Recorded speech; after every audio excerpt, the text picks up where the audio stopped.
Ustoz, ilm yo'lida sabr qanday bo'ladi? Ulamolarning go'zal bayti bor. Aytadiki: "Man lam yazuq zullat ta'limi sa'atan sayatazawwaqu zullal jahli tula umrihi" deydi. Kim ilmga bir muddat sabr qilmasa, ilmni mashaqqati, ilmni xorligi, ilmdagi o'sha qiyinchiliklarga bir muddat sabr qilmasa, umri davomida jaholatiga sabr qilsin deydi. Kim bunga sabr qilmasa, bir muddatlik, ma'lum bir vaqt ichidagi ilmni xorligiga sabr qilmasa, endi bir umr o'zini johilligi sabr qilsin deydi. Ikkalasini bittasini tanla deydi. Yo uni tanla, yo buni tanla. Chunki ilm shiorlar bilan bo'lmaydi.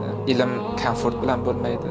Ilm kengchilik, bemalolchilik, xohlagan paytda xohlagan ishni qilish bilan bo'lmaydi. Ilm zul bilan bo'ladi, xorlik bilan bo'ladi. Istagan narsangizni yeya olmaysiz, istagan joyingizga bora olmaysiz. Misol bir yerga chiqadigan bo'lsa, ustozga izn so'rab chiqish kerak. Bir kitob o'qirkan, bir ustozdan o'tkazib o'qish kerak. Bular xuddiki talabani bosayotganga o'xshaydi. Uni sha'nini toptalayotganga o'xshaydi. Biz islomiy ilmlar haqida gaplashamiz, islomiy ta'lim haqida. Shunday ko'rinadi boshida. Lekin nafsni tarbiya topishligi uchun ana u bosqichlardan bosib o'tish kerak. Nafsni bir yerda, yo'q ustoz bunday dedi, murabbiy bunday dedi, ustimizdagilar bunday dedi. Demak shunday bo'lishimiz kerak ekan, bu nafsga og'ir, lekin u yerda tarbiyalanayotgan bo'ladi o'z o'rnida. Va bu o'rinda islomiy ta'limga muqobil ravishda zamonaviy yoki universitet ta'lim turadi. Unda esa talabaga bunday narsalardan chetda turadi. Biz faqatgina belgilangan miqdorda leksiyamiz beramiz. Talaba undan keyin nima qildi, undan keyin kim bilan ko'rishdi, nima ko'ryapti, nima qilib, uni shaxsiy ishi deydi. Islomiy ta'lim bunga qarshi. Islomiy ta'lim faqat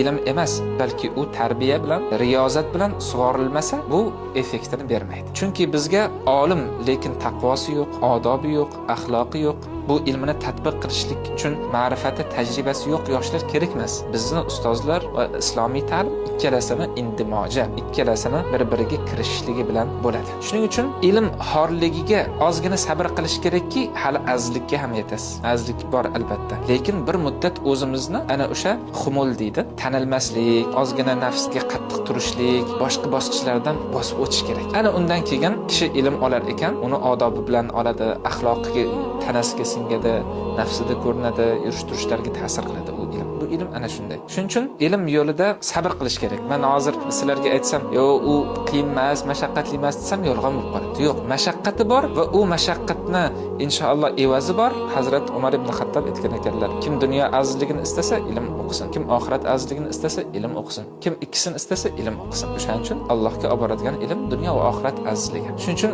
ukalarimiz, talabalarimizga Allohdan o'zligi sabr so'rasin. Nafslari ilm uchun bo'ysunishligi, nafslari yurishligi, zerikib qolmasliklari, uzilib qolmasliklari uchun Alloh taoloning tinmay madad olib turishimiz kerak va ozgina sabr qilishimiz kerak bo'ladi.